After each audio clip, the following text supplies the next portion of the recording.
नमस्कार, मैं हूं शरद द्विवेदी और हमारा आज का मुद्दा है कांग्रेस की गलती भारी, बीजेपी ने बाजी मारी। दोनों पक्षों की प्रेस कॉन्फ्रेंस आपने देखी। एक प्रेस कॉन्फ्रेंस अभी चली रही है कांग्रेस की और उदास और निराश चेहरे हैं, स्वाभाविक है। तैयारी थी, चुनाव था, एक राज्यसभा की सीट बहुत कीमती होती है और ऐसा भी नहीं था कि कांग्रेस के पास समुचित संख्या में, उचित संख्या में विधायक नहीं थे कि उसकी ये सीट तय मानी जा रही थी।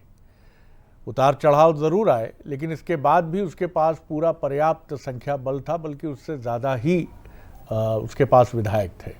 इन परिस्थितियों में ये सीट गंवाना, अभी ये कहना जल्दबाजी लगे भी, लेकिन जो पेच है वो पेच बड़े मजबूत है। जो कांग्रेस की तरफ से बात कही जा रही थी उसमें सत्यता है, इस मायने में कि हाई कोर्ट और सुप्रीम कोर्ट में समर वेकेशंस हैं और 11 तारीख को जब स्क्रूटनी होगी तो उस दिन हो सकता है कि ये घोषणा हो जाए कि यहाँ से निर्वाचित घोषित किया जाता है बीजेपी उम्मीदवार को।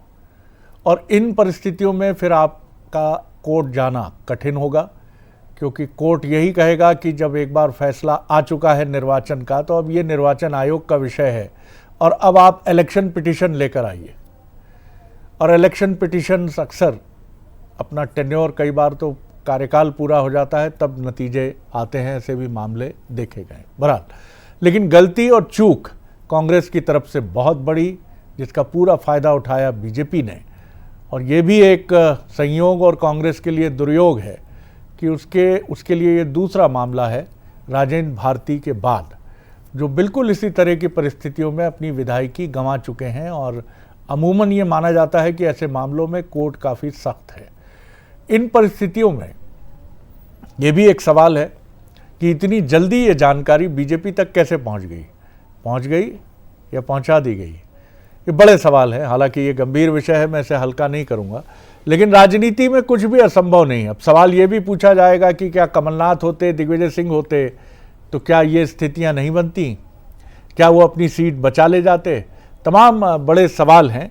अब देखना ये दिलचस्प होगा कि क्या ये जो समय बचा है 10 तारीख का, क्या कांग्रेस कोई मिरेकल कर पाती है, जिसकी संभावना बहुत चुनौतीपूर्ण है, क्योंकि छुट्टियां हैं और कोर्ट इस मामले को किस प्राथमिकता में लेकर तुरंत सुनवाई के लिए तैयार होगी, ये कहना कठिन है।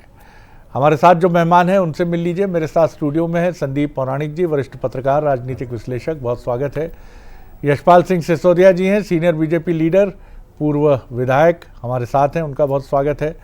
संतोष गौतम जी हैं, वरिष्ठ कांग्रेस नेता और पार्टी के स्पोक्स पर्सन, उनका बहुत स्वागत है। और मनोज सैनी हैं, हमारे एग्जीक्यूटिव एडिटर पॉलिटिकल अफेयर्स, जिन्होंने आज बड़ी बड़ी खबरें ब्रेक की हैं।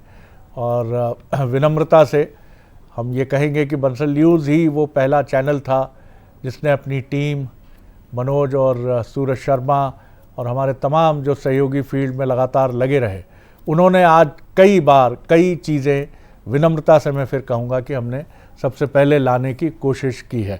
मनोज, सबसे पहले मैं आप ही की तरफ आ रहा हूँ। निश्चित तौर पर बहुत बड़ा झटका है और झटके के साथ कुछ सवाल भी है कि आखिर इतनी जल्दी बीजेपी की रिसर्च टीम को इतनी महत्वपूर्ण जानकारी मिल कैसे गई, ये बड़ी बात है। और थोड़ा ये भी रोशनी डालिएगा कि बीजेपी की तरफ से ये कमान मुख्यमंत्री डॉक्टर मोहन यादव के बाद क्या कैलाश विजयवर्गीय संभाल रहे थे, मैदानी स्तर पर सक्रियता उनकी थी। और एक और ऑपरेशन लोटस तो मैं नहीं कहूँगा क्योंकि अभी कई चीज़ें हैं, लेकिन एक ऑपरेशन और सक्सेसफुली अंजाम तक पहुँच गया है, ऐसा लगता है। जी मनोज। निश्चित रूप से शरद जी पहुंच गया, लेकिन जहां तक कमान संभालने की बात है तो मुख्यमंत्री ने अपने बहुत ही विश्वसनीय 2 लोगों को इसमें शामिल किया था। एक थे कैलाश विजयवर्गीय, जिनके पास हर तरह का अनुभव है, इस तरह का अनुभव भी है। दूसरे, उनके पास बहुत अच्छे सूत्र भी है और वो कांग्रेस के लोग भी हैं जिन्होंने शायद उपलब्ध कराया होगा, बड़ी बात। दूसरा, राकेश सिंह, जो पीडब्ल्यूडी मिनिस्टर हैं और मुख्यमंत्री के बड़े नजदीक माने जाते हैं। तो दोनों ही नेताओं की बड़ी महत्वपूर्ण भूमिका मैं दिन भर देखता रहा। और ये दोपहर में करीब 2:30 बजे के आसपास की घटना है, जब भारतीय जनता पार्टी के पास ये पेपर हाथ लगा। 2 तैयारियां थी, एक अलग तरह से। एक तो एक फॉर्म जब भरा तो फॉर्म में करीब 7 के लगभग गलतियां भारतीय जनता पार्टी ने पकड़ी थी। लेकिन जब वो रिटर्निंग ऑफिसर के पास जाते तो संभावना ये थी कि उन गलतियों को बहुत ज्यादा नहीं माना जाता।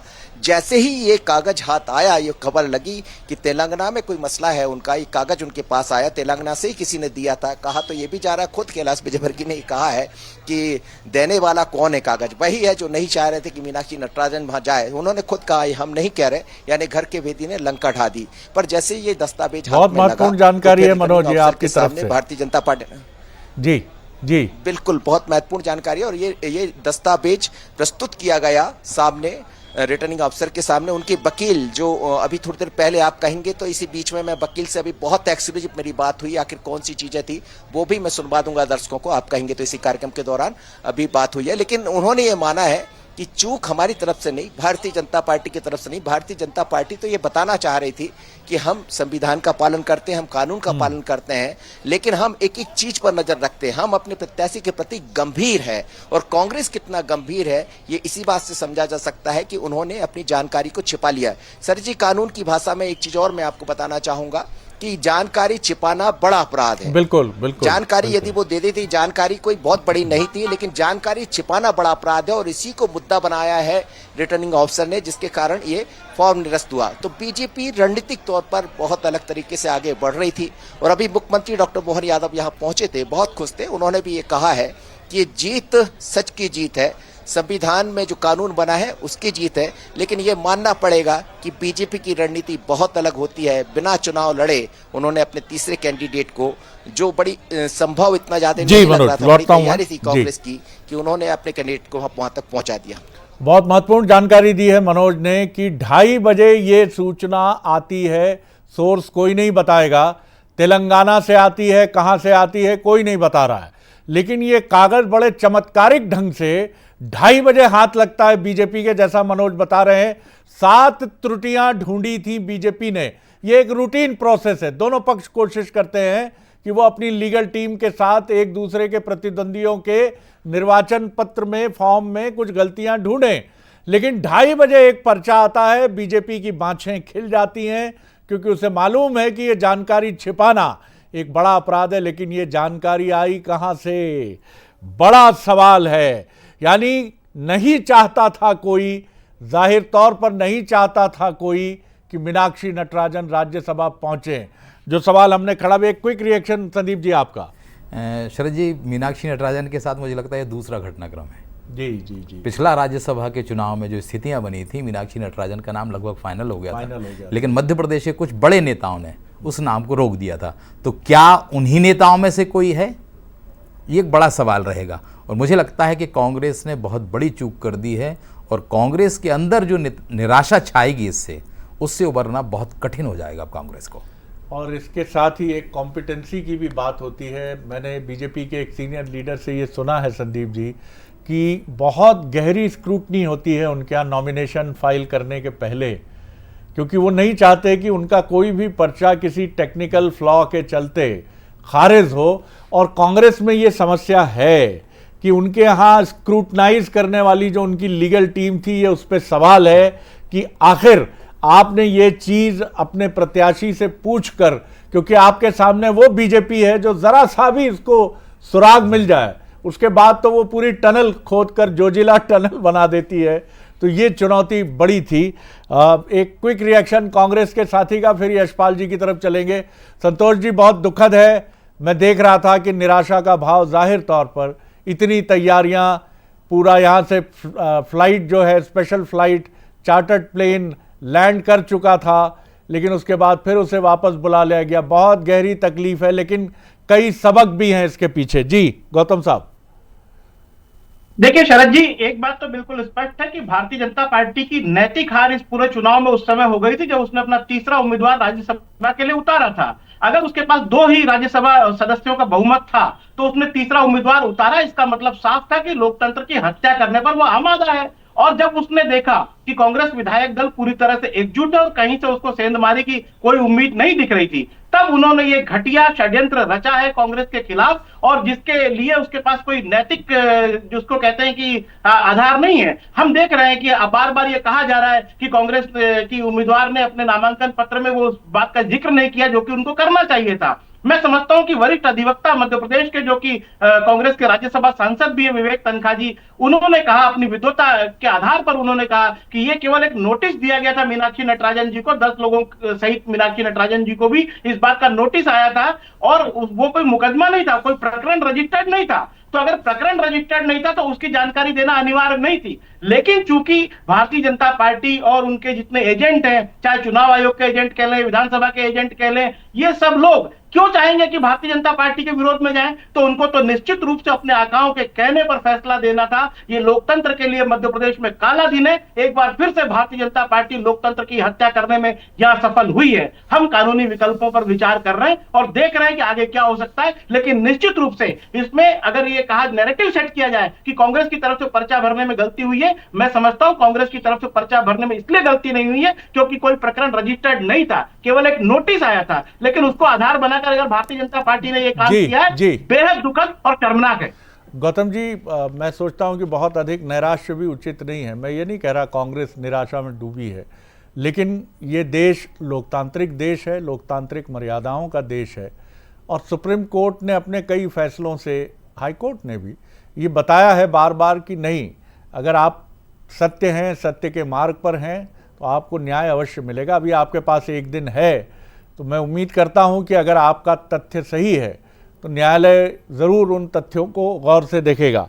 सिसोदिया साहब, आपकी तरफ आ रहा हूं। आपने कांग्रेस के आरोपों को भी सुना और ये दावा भी सुना आपने कि वो बिल्कुल राइट फ्रंट पर खड़े हैं, उनको गलत साबित करने की कोशिश हुई है और इसके पीछे उनके तमाम तरह के आरोप हैं। जी, जवाब दीजिए। शरद जी, मैं आपकी ही बात को आगे बढ़ाऊंगा और आपके आज के डिबेट का जो विषय में आपने जो पोस्टर जारी किया है, उस पोस्टर में आपने जो शब्द लिखे हैं, मैं उसको आगे बढ़ाने की कोशिश करूंगा। क्योंकि जिस प्रकार से आपने कहा कि कांग्रेस में निराशा का भाव, और ये इस बात को परिलक्षित करता है कि जब उम्मीदवार का डिक्लेरेशन हो गया था तब भी कांग्रेस में निराशा का भाव था, और आज जब यह घटनाक्रम हुआ तब भी कांग्रेस निराश है।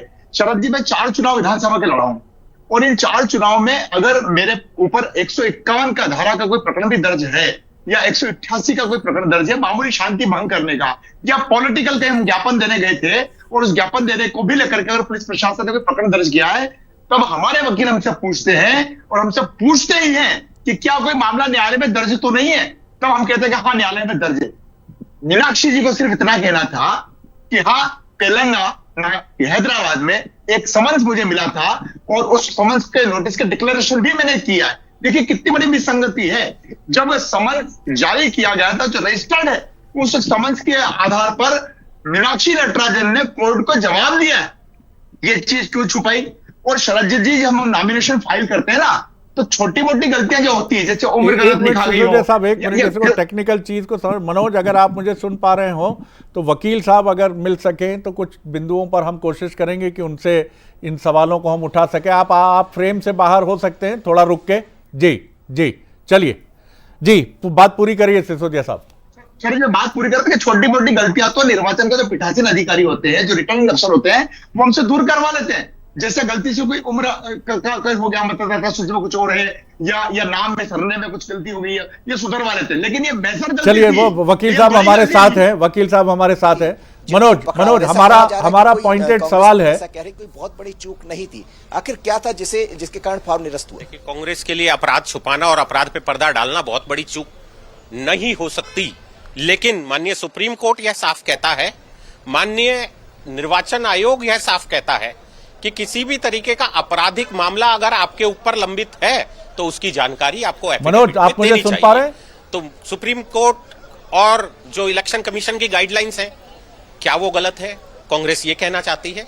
और अगर कांग्रेस यह कहना चाहती है तो क्या कांग्रेस ने जानबूझकर यह जानकारियां छुपाई? कोशिश करिए दोबारा मेरी आवाज उन तक पहुंचे। हाँ, कांग्रेस ने जानबूझकर यह जानकारियां छुपाई, यह मैं कह रहा हूं, और यह आपके न्यायिक प्रणाली के अनुसार निर्वाचन अधिकारी की जांच में भी आया है। कांग्रेस ने जानबूझकर, कांग्रेस के उम्मीदवार ने अपने खिलाफ लंबित जो मामला था, आपराधिक मामला, उसकी डिटेल छुपाई। पहले सुबह उन्होंने बयान दिया कि मेरे खिलाफ कोई आपराधिक मामला नहीं है, दोपहर में उन्होंने कहा हाँ है तो, लेकिन उस तरह का नहीं है। तो ये बात स्वतः ही दिखाती है कि कांग्रेस कुछ ना कुछ छुपा रही थी। दाल में काला था, लेकिन दाल पूरी की पूरी ही कांग्रेस। मनोज, आप सुन पा रहे हैं मुझे? कांग्रेस ने पूरी तरीके से अपने प्रावधानों का उल्लंघन किया। जी कहिएगा, आपसे सवाल में वकील साहब। हाँ मनोज, मेरा सवाल पॉइंटेड सवाल है कि क्या ये जो नोटिस है इसकी जानकारी छिपाना ही बड़ा अपराध है?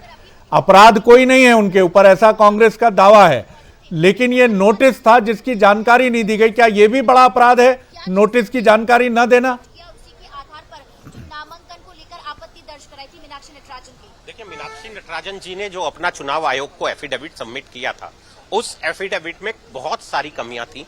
हमारे उम्मीदवार जो राज्यसभा के हैं, उन्होंने आपत्ति पत्र दाखिल किया। उस आपत्ति पत्र के मुख्य बिंदु थे कि कांग्रेस उम्मीदवार मीनाक्षी नटराजन जी ने हैदराबाद में उनके खिलाफ एक लंबित आपराधिक मुकदमे की जानकारी को एफिडेविट में से छुपाया है। उन्होंने यह छुपाया है कि चलिए, जब तक मनोज पूछेंगे हम एक बार फिर सिसोदिया साहब की तरफ लौटते हैं, बात पूरी कर लें। जी सिसोदिया साहब, जल्दी से अपनी बात पूरी कर लें।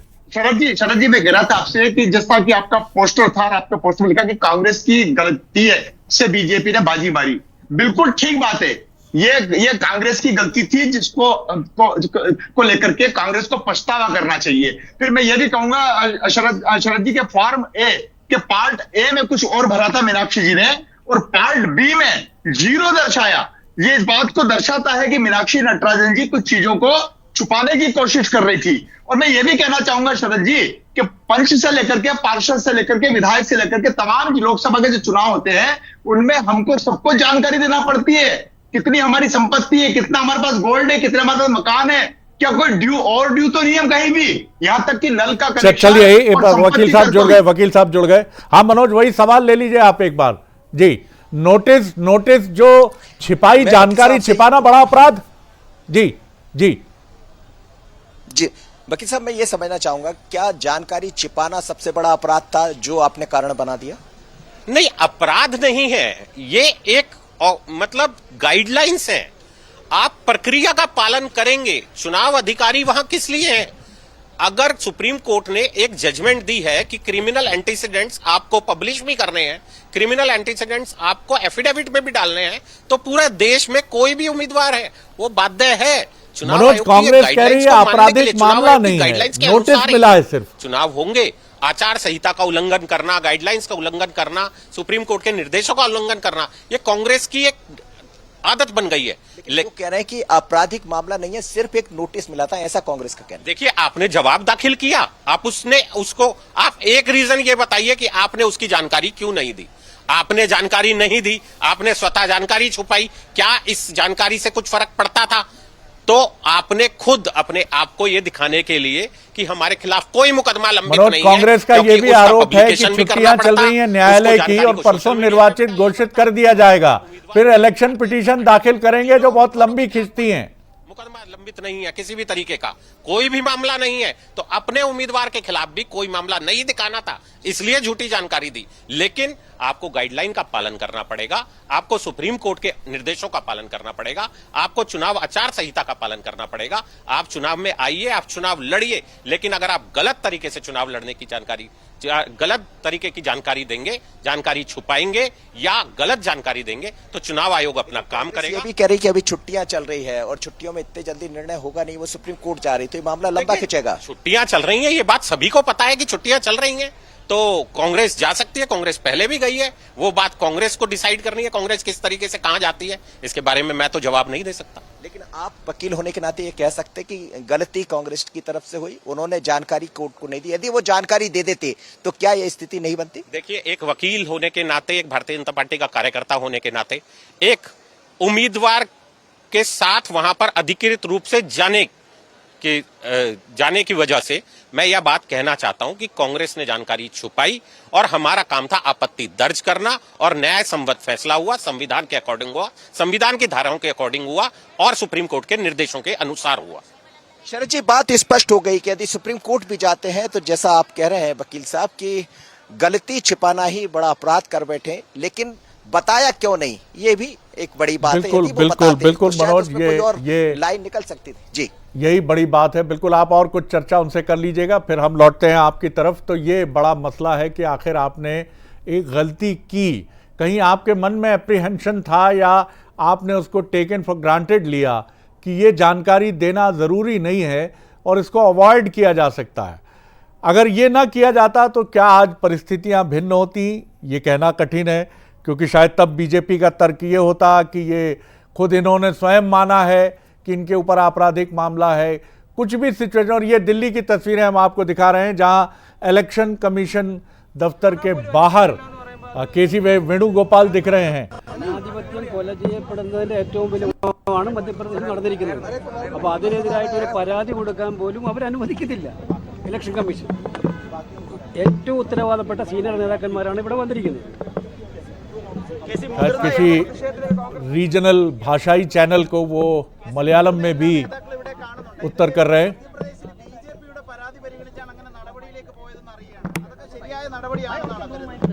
അതല്ലാത്തോണ്ടല്ലേ ഇവിടെ ഇരിക്കുന്നത്. चलिए, मलयालम में बात कर रहे हैं, लेकिन ये ईसी दफ्तर के बाहर प्रदर्शन और मुख्यमंत्री डॉक्टर मोहन यादव की भी एक प्रतिक्रिया फिर सामने आ रही है। देखिए क्या कुछ कहा, जल्दी से उसको भी सुन लेते हैं, फिर चलेंगे पैनल की तरफ। कांग्रेस के लोगों ने षड्यंत्र पूर्वक अपने प्रत्याशी का नाम निर्देशन पत्र में शपथ पत्र के साथ, जबकि वो प्रकरण उनके संज्ञान में भी था और प्रकरण के उस होने की जानकारी आज जब चुनाव अधिकारी ने बहस में उनके सामने रखी तब भी उन्हें एक्सेप्ट किया। तो ये इसका मतलब है कि जान करके आपने निर्वाचन अधिकारी को भ्रम में रखा था। मान के चलता हूँ चुनाव अधिकारी ने बुद्धिमत्ता पूर्वक सामने वाले के पक्ष को भी सुन करके जो निर्णय किया, ये लोकतंत्र में यही तरीका होता है और इसलिए इस लिए गए निर्णय का हम सब स्वागत करते हैं।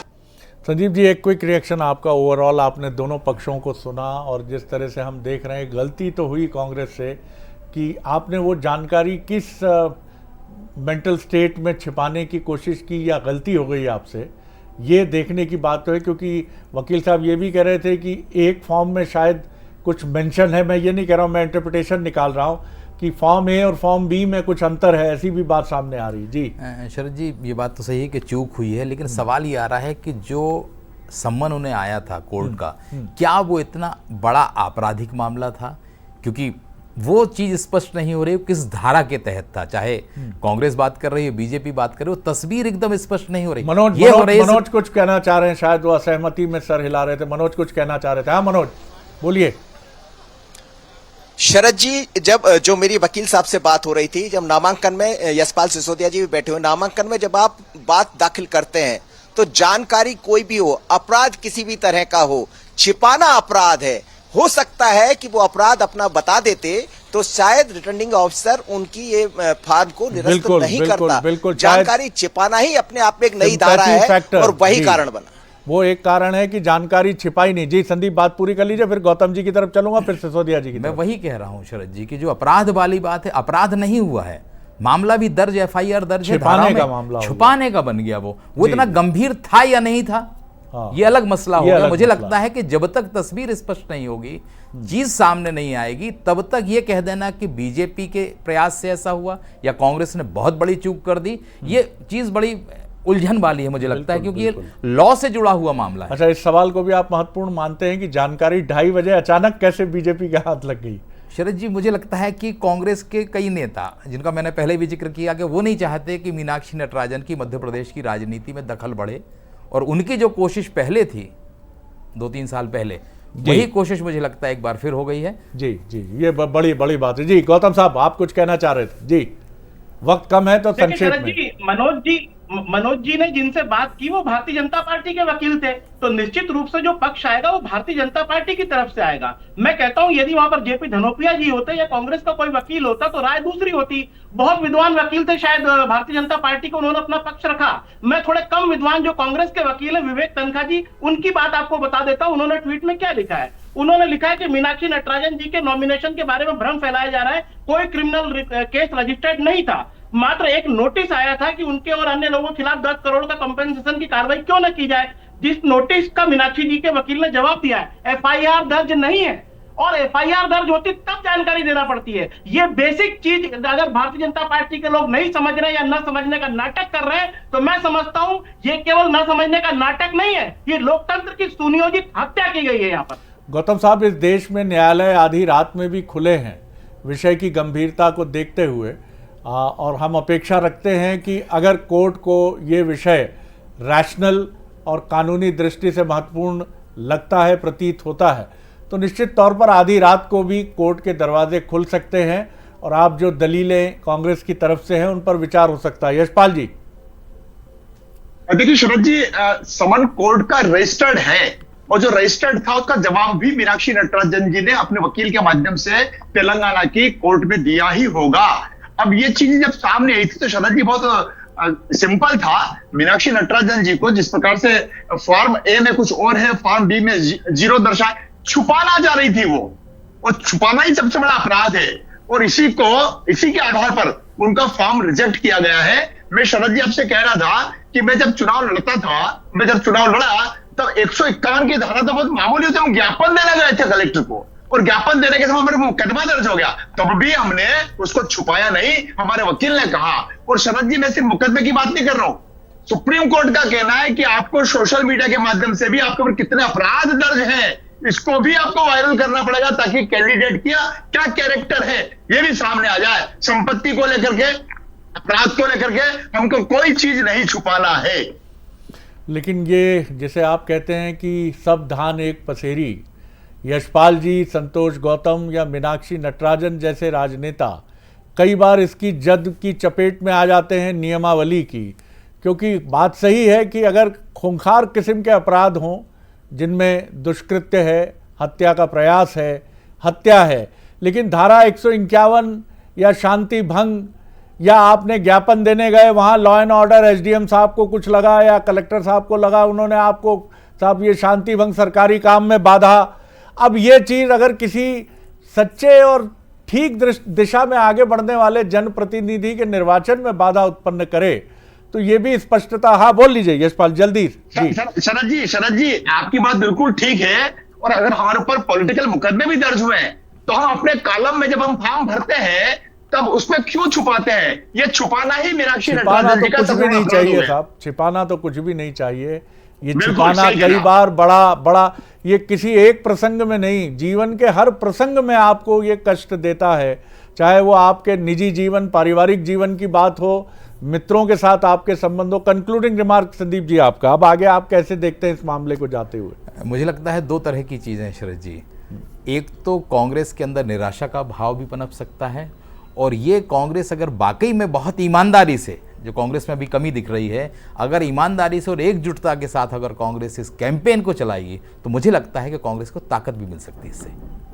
जी बिल्कुल, आपने सही कहा, लेकिन ये ठीकरा कहीं ना कहीं पीसीसी की तरफ भी आएगा कि आपने एक ऐसी हाई प्रोफाइल सीट जिसके लिए बीजेपी मैदान में कूद चुकी थी, या इसके संकेत साफ थे कि इस सीट के लिए बीजेपी कांग्रेस को ललकार सकती है, तो आपने वहाँ स्क्रूटनी के लेवल पर क्यों बहुत सावधानी नहीं बरती और क्यों आपने एक ऐसी चूक को जाने दिया नॉमिनेशन के साथ जो बीजेपी के लिए अमृत संजीवनी बन गई? मनोज, आपका कंक्लूडिंग रिमार्क।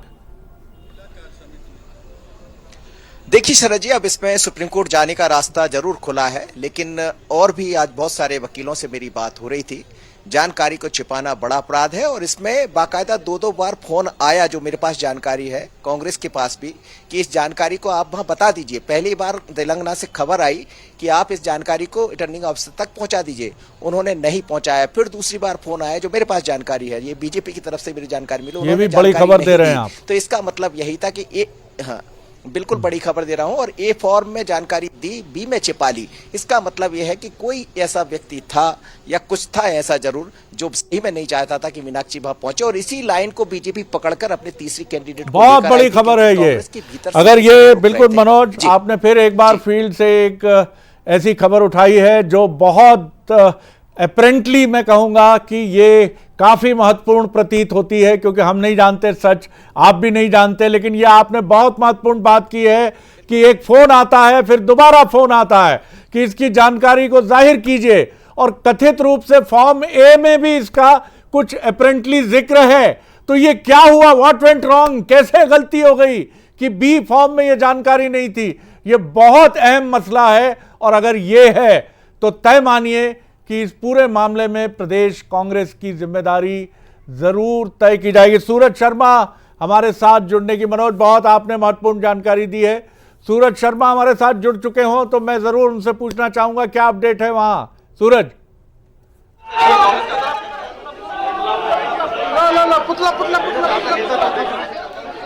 सूरज, जो भी स्थितियां अगर आप थोड़ा बहुत सुन पा रहे हैं आप बताइए हमको। जी देखिए, बिल्कुल इस तरीके से कांग्रेस की तैयारी है कि अब सुप्रीम कोर्ट जाने की तैयारी कांग्रेस कर रही है। साफ तौर पर कहना है कि हम निर्वाचन आयोग जाएंगे।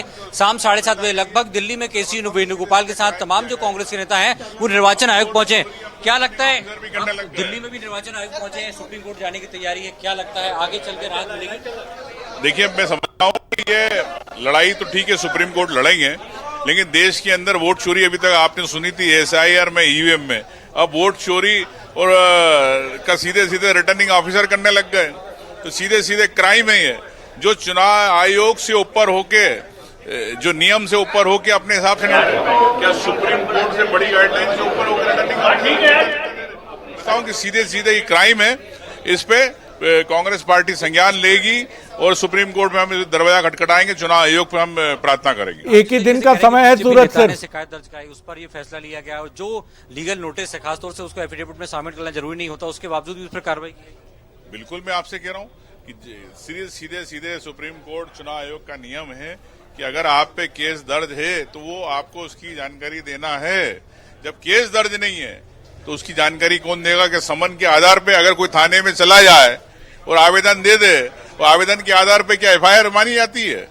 जब तक पुलिस उस पर विवेचना नहीं करती, जब तक FIR दर्ज नहीं होती, उसके बाद जानकारी छिपाई गई, ये आरोप है। भी दे दे आवेदन के आधार पे, क्या किसी का भी आप रिटर्निंग ऑफिसर बदल देगा? बीजेपी ये कह रही जानकारी छिपाई गई, जो लीगल नोटिस है। मैं आपसे कह रहा हूँ कि वो जो जानकारी देनी थी वो उन्होंने दी, लेकिन जो फॉर्म ए में क्या इसका जिक्र था सूरज? ये भी बात सामने आ रही है। शायद यही कारण है कि सीधे सीधे देश के अंदर मोदी जी को तानाशाही की सरकार चाहिए।